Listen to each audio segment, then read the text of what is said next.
Hello and welcome to another free code session. My name is Jason Bach and we're going to be talking about algorithms and problems and interviews because why not? I should mention right off the bat that I didn't get this because I went to an interview or anything like that. This just showed up as a suggested video on YouTube and it got me thinking. One, just how do I solve the problem? What's the actual answer? But then it started to get me thinking about interviews in general and the interviews I've been a part of or conducted in my life. So let's get into it. So here's the video that came up a couple of weeks ago, and I will put a link in the description so you can watch it yourself if you'd like to. You'll notice that it also says it's Microsoft interview puzzles. I don't know if Microsoft has this anymore as a question. I really don't keep up to date on what any company does on their interview process or what kind of questions they ask or anything like that. I was more interested in this puzzle because it's a puzzle. It's a problem.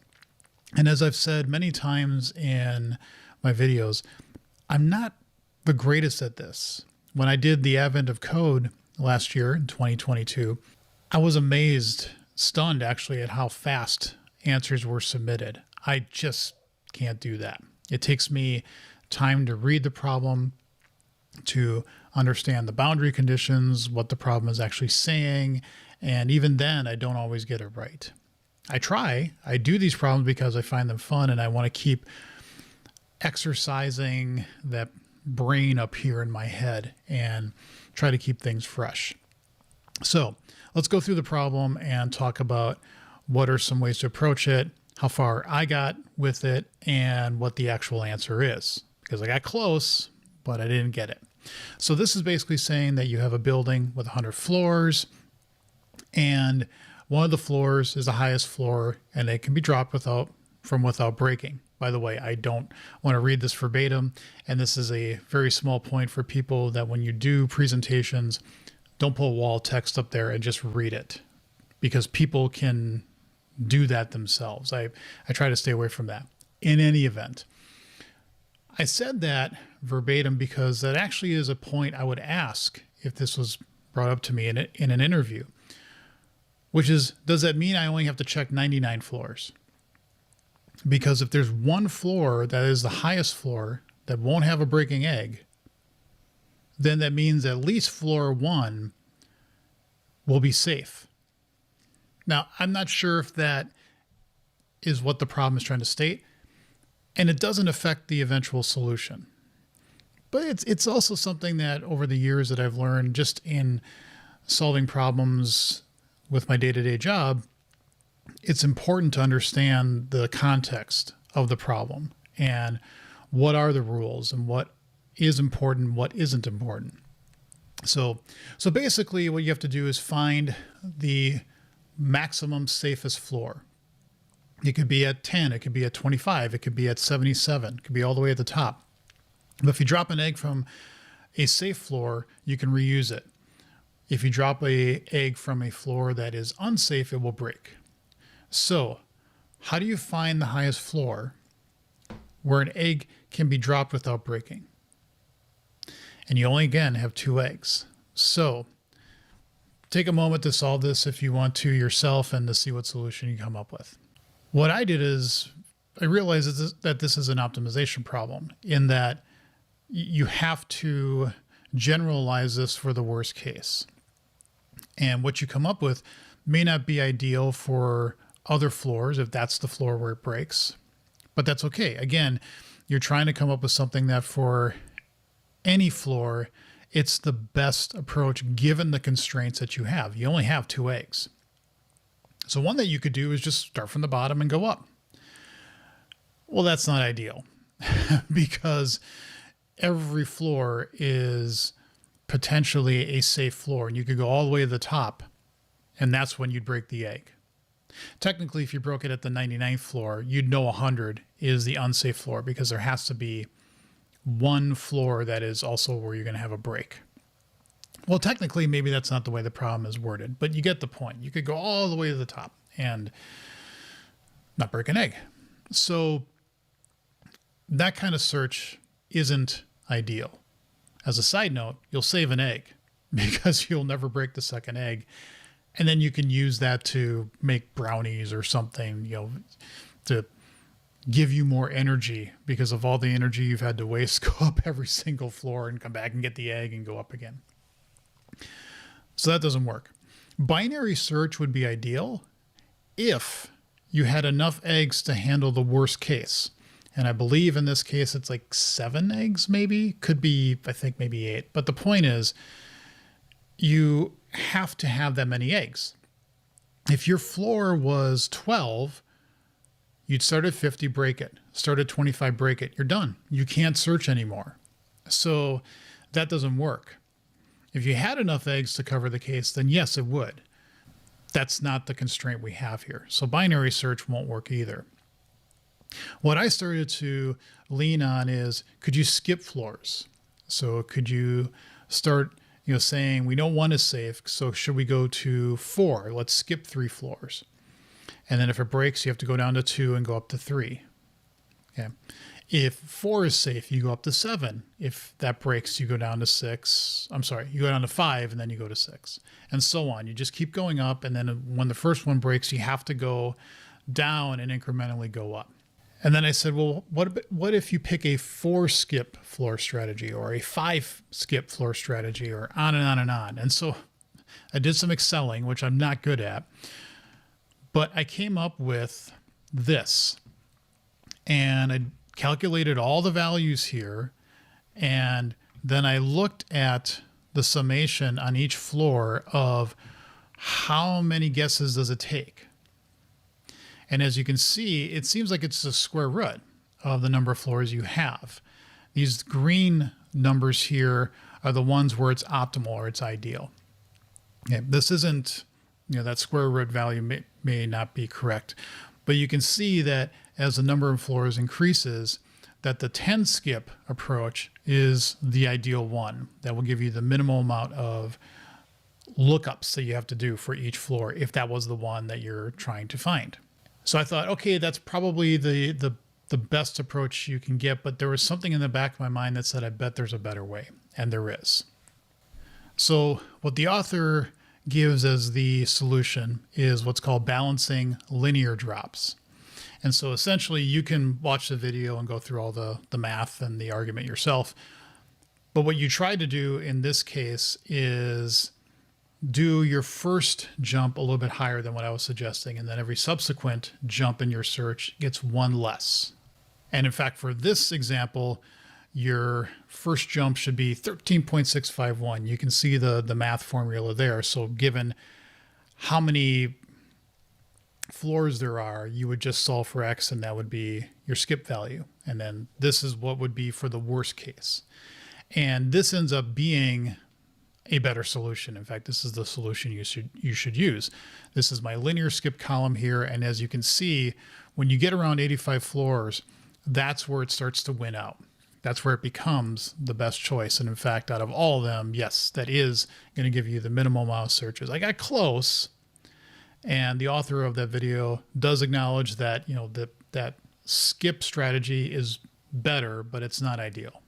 So learn something new. But this also got me to start thinking about interview questions in general. How do you reverse a string?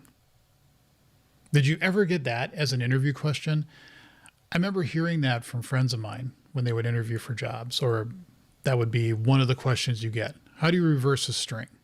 The smartass answer is use what's in the libraries. Use what's in your runtime or your frameworks or whatever you're using. Use a standard approach to do this. And then you don't have to do it yourself. Why spend the time on that when that's really not something that you do as a day-to-day job? Now, to be fair, there are people that work on runtimes and frameworks and libraries that it's their job to create something to provide these generalistic solutions to problems that we have and optimize the crap out of them.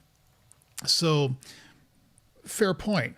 I can't remember the last time I've ever had to reverse a string or an array in general. I wouldn't really know how to answer that question in the sense of, well, how would I really do it? Also keep in mind that my degrees and my backing is not in computer science. It's in electrical engineering. In retrospect, I probably should have went into computer science, but yeah, you learn. So I learned in my graduate program that programming computers and doing more comp science-y things is what I'm interested in. So, but I didn't have that background in algorithms and data structures and all that other kind of stuff. That said, reversing any type of array, the canonical way of doing it is really not that hard to come up with. If I look at this class here, I created this function that is kind of the accepted general way of doing it. And you basically go from one end to the other and you start moving in and you swap those around. And once you get to the middle, you're done. So it's not that hard to write. You can see this is what, technically 7 lines of code, 7 or 8. So fairly straightforward, and that would be fine. Now, of course, there's some caveats I'm going to show in just a moment. If you're looking at the code, you may have noticed that there's some benchmark.net stuff in here. And yes, I wanted to see how this compared to what you can do with .NET proper. So I get some arrays being built and I reverse them, and then I get the results here. Of course, I've already done that, so I'll show you the results in just a moment. But one of the things I want you to notice here is if I go into array reverse and I F12 into that and I navigate to the definition, I've already got a breakpoint here because I was setting this up to demonstrate what I found. What this ends up calling is reverse on span helpers. Now, if I F12'd into that, it wouldn't work. But you notice here that enable just my code is disabled. So what I'm able to do is step into this function and then see the resultant implementation. You can also go into source.net. That's a mouthful. But you can also go there and peruse code that's in these classes and these types that are part of the .NET runtime. And so you can start to look at what's there, and as you can see, it gets more complicated. I'm actually going to go back in and debug into this line of code so we can go into it in a little bit more detail.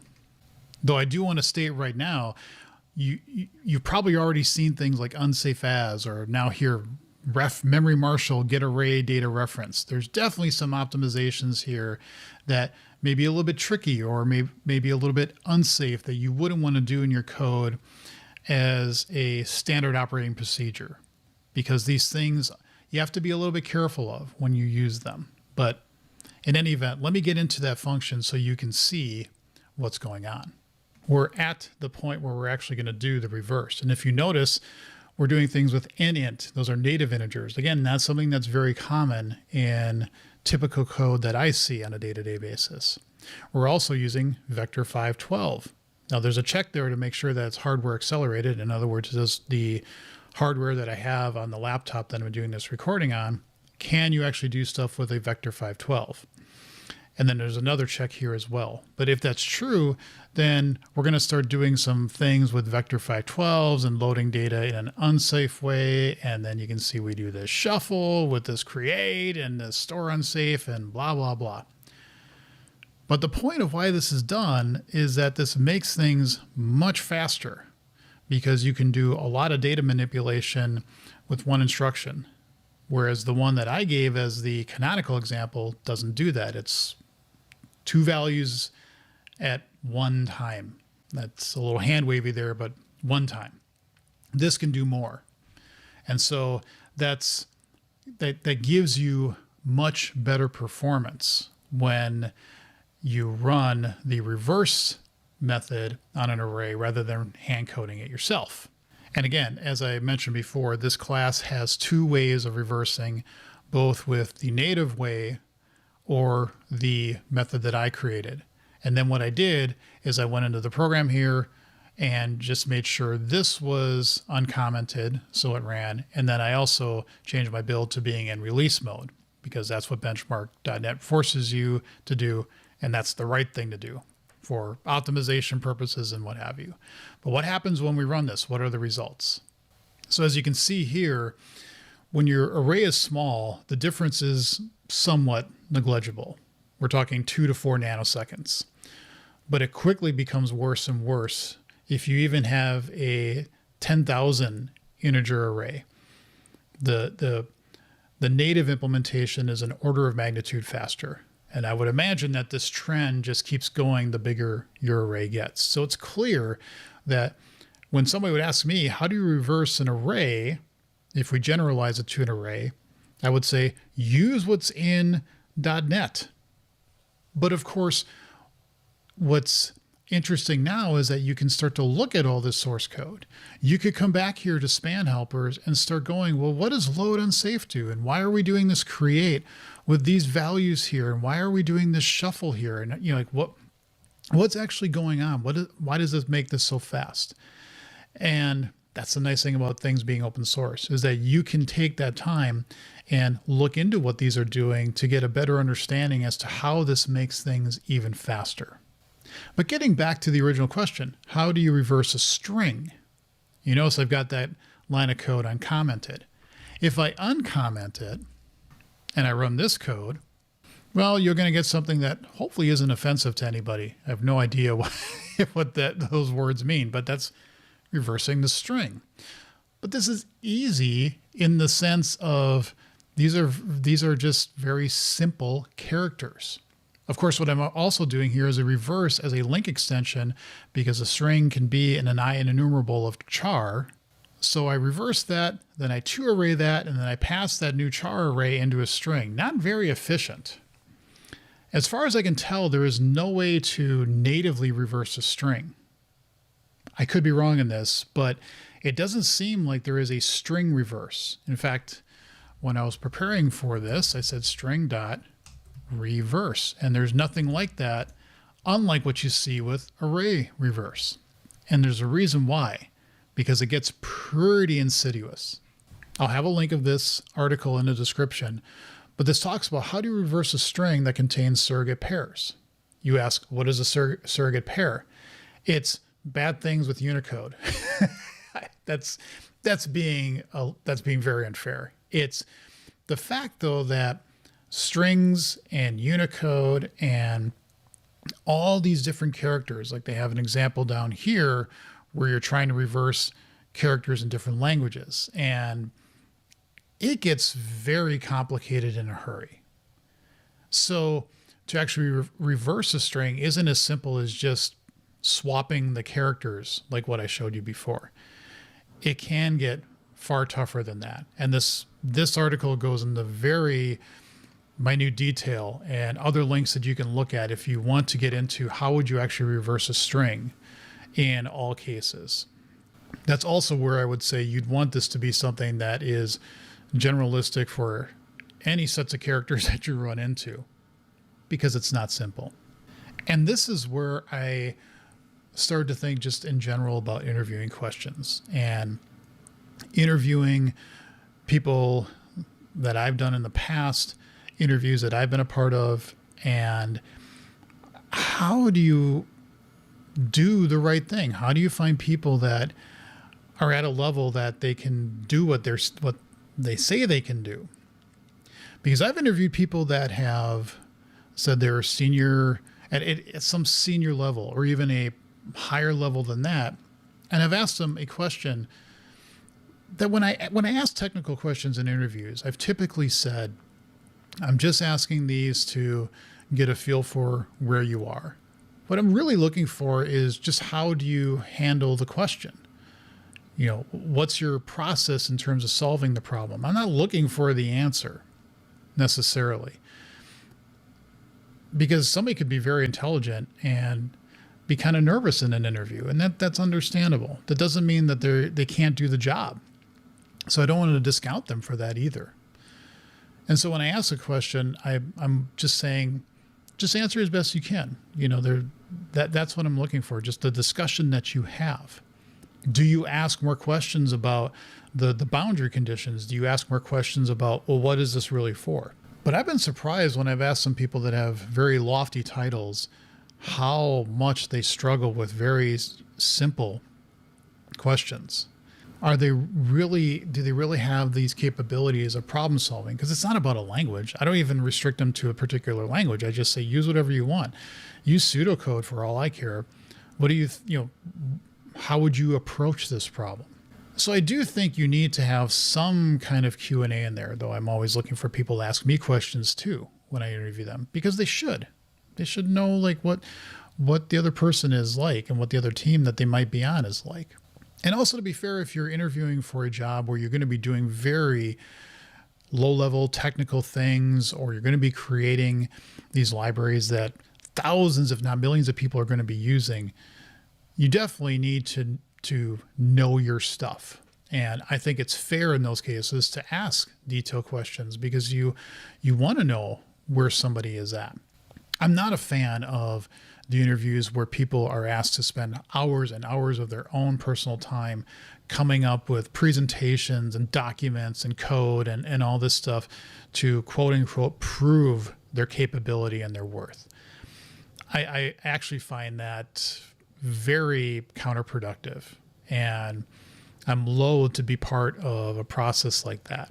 So I know of people and friends of mine that have done that, and I fail to see the worth of a process like that. So I just not a fan. What I am a fan of is what a friend of mine told me recently. What they've been doing when they hire people or bring them in for interviews is they'll give them a fictitious PR. It is a PR, but it's in a code base that they have, and they say, here's a PR. What do you think of it? And what they're really looking for is, does the PR give you enough information? Is the wording decent? Is it succinct, but it tells you what the PR is meant for? What about the code that the person wrote? Is there anything that you see in the code? Just because that's something that you're probably going to be doing as a day-to-day activity. So that provides, I think, more insight into that problem-solving mentality. How would you express a comment? Would it be productive? Would it be something that is constructive criticism rather than saying, you suck, why did you do this awful piece of code? I kind of like that. I kind of like that idea, and that's something I've been toying in the back of my head as something to do in the future. At the end of the day, having problems like this is fun. I do enjoy picking them up every once in a while and trying to solve them and see, not only do I come up with the solution, but can I make them better? Is that necessary for a job interview? Not really. In fact, in recent history, I've heard of a lot of companies trying to get away from this type of thing and focus in more about who that person is. How do they approach problems? How do they approach taking a problem statement and breaking it down and trying to figure out what the answer is? Maybe not arriving at the solution, but what's their systematic approach? And I find that to be a lot more valuable than just how do you reverse a string. With all that said, thank you all for watching. Leave your comments and questions below. See you in the next episode.